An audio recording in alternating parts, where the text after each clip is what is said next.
करीम अम्माबाद अस्सलामु अलैकुम वरहमतुल्लाहि वबरकातुहू। मैं सबसे पहले अल्लाह ताला का लाख लाख शुक्र अदा करना चाहती हूँ कि अल्लाह ताला ने हमें हिदायत दी है और सही व सालिम पैदा किया है। इसी तरह कुरान में इरशाद है, अल्लाह ताला फरमाता है लक़द ख़लक़नल इंसान फ़ी अहसनि तक़वीम, कि हमने इंसान को बेहतरीन सांचे में पैदा किया है।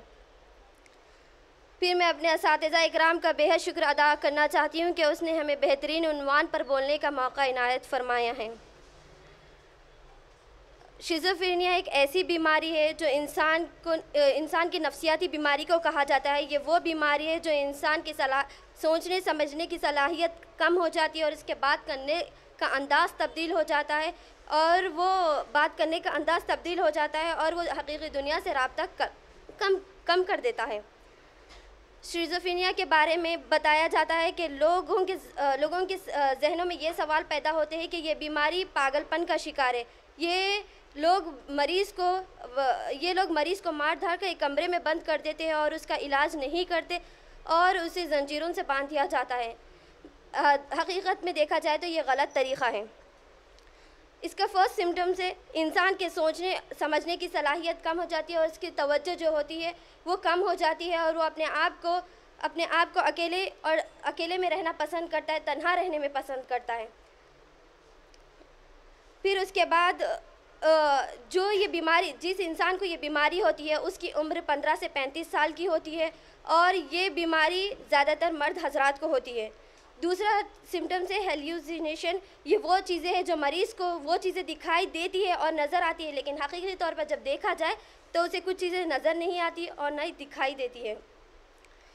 आप और हम जानते हैं कि अगर ये मरीज़ को जब देखा जाए तो हम और आप कहते हैं कि इसको जिन्नात चिमट गए, ये जिन्नों से बातें करता है, लेकिन हकीकी तौर पर ये हम नहीं कह सकते कि हमें इसे जिन्नात से बातें कर रहा है।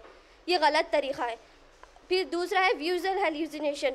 ये वो बीमारी है, ये मरीज़ को वो चीज़ों पर उभारती है जो वो ये सोचता है कि ये वो दिखता है कि सामने से बिल्ली जा रही है या इंसान गुज़र रहा है, लेकिन जब उसे बताया जाता है या दिखाया जाता है कि यह हकीकत में ऐसा नहीं है तो वो जब जाकर यकीन करता है। तो ये भी इसकी एक बीमारी के सिम्टम्स है।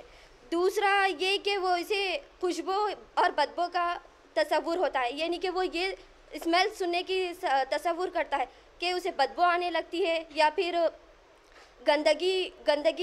गंदगी बदबू आने लगती है। और दूसरा ये है कि हसासात, यानी कि उसको छूने वो मरीज़ ये सोचता है कि उसे कोई छू रहा है या उसे काट रहा है या उस पर कुछ चल रहा है, जब उसे देखा जाए तो रियलिटी में ऐसा कुछ नहीं होता।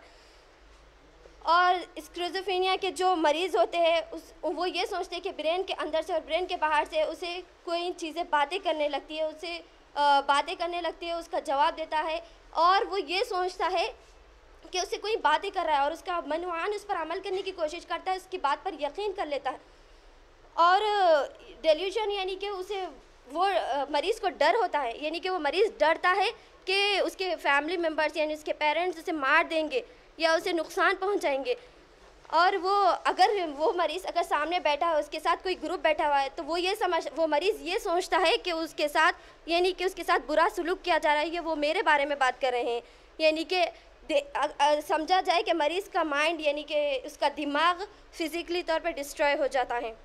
इस मरीज़ के उसके आसार बताना चाहती हूँ कि वो मरीज़ अक्सर उसके फेस पर गुस्सा आता है और वो गम का शिकार होता है और इसके हाथ और पाँव हिलने लगते हैं। जब हम उसके आसार देखेंगे तो इंशाल्लाह पहचान लेंगे और उसे बचाने की कोशिश करेंगे।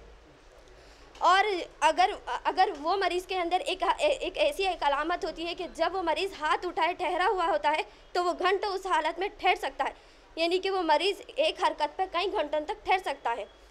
और मैं आपको ये बताना चाहती हूँ कि बीमारी किस वजह से आती है। ये बीमारी जेनेटिक होती है, ये बीमारी किसी पेरेंट्स यानी कि ख़ानदान में किसी को हो तो उससे आती है या फिर अगर पेरेंट्स को हो तो उसकी औलाद को आती है। और दूसरी तौर पर बताया जाता है कि जब बचपन में बच्चे का दिमाग जो होता है प्रॉपर्ली डेवलप नहीं हो पाता जब वो इस बीमारी का शिकार होता है। और दूसरा ये है कि ब्रेन में एक केमिकल होता है, उसके बढ़ जाने की वजह से भी उसे ये बीमारी लाहक होती है। और उसे स्किज़ोफ्रेनिया के चांसेस बढ़ सकते हैं। और जो लोग नशावार चीज़ें, ड्रग्स वगैरह इस्तेमाल करते हैं, उसे भी ये बीमारी हो सकती है। और अल्लाह ताला का इरशाद है कि अल्लाह ताला का इरशाद है कि अल्लाह ताला का इरशाद है कि वह इज़ा मरीज़ तो वह यशफ़ीन, यानी कि जब वो मरीज़ को बीमार करता है तो वही शिफा देता है। तो उसका इलाज अल्लाह ताला ने बताया कि कुरान के ज़रिए से उसका अमल किया जाए। और उसका इलाज अद्वियात से भी किया जाता है, अहम और मौसर है, यानी कि वो असरदार करती हैं, यानी कि अद्वियात इस्तेमाल करें। और बताया जाता है कि जो लोग ज़्यादा सोचने और समझने लगते हैं, उसे चाहिए कि कम सोचें और समझें, क्योंकि मतलब कम सोचा करें, कम तसव्वुर करें, क्योंकि कुरान में अल्लाह ताला का इरशाद है इज्तनिबू कसीरन मिनज़्ज़न्नि इन्न बअज़-ज़न्नि इस्मुन, यानी कि ज़्यादा सोचना, कसीरन यानी ज़्यादा सोचने से हमें ज़्यादा गुमान करने से गुनाह होते हैं, यानी ज़्यादा गुमान नहीं करना चाहिए, क्योंकि उससे बीमारियाँ पैदा होती हैं। और ख़ुद ये ख़ुद बीमारी अपने हाथों की कमाई है। ज़्यादातर लोगों का कहना है कि ये ख़ुद अपने हाथों की कमाई है, यानी कि अपने हाथों की वजह से, यानी अपने खुद ज़्यादा सोचने की वजह से इंसान डिप्रेशन में पड़कर ये ख़ुद अपनी बीमारी को अपने अंदर लाने की कोशिश करता है। वो कुरान में भी अल्लाह ताला फरमाता है कसबत बीमारी दीम, यानी अपने हाथों की कमाई। इंसान जो बीमारी लाता है वो अपने हाथों की वजह से लाता है। तो हमें चाहिए कि हम ज़्यादा सोचें नहीं, समझें नहीं, बल्कि अपने दिल और दिमाग को इत्मीनान और सुकून करें, क्योंकि अल्लाह ताला का भी कुरान मजीद में इरशाद है अला बिज़िक्रिल्लाहि तत्मइन्नुल क़ुलूब, यानी कि अल्लाह के ज़िक्र से दिलों का सुकून है।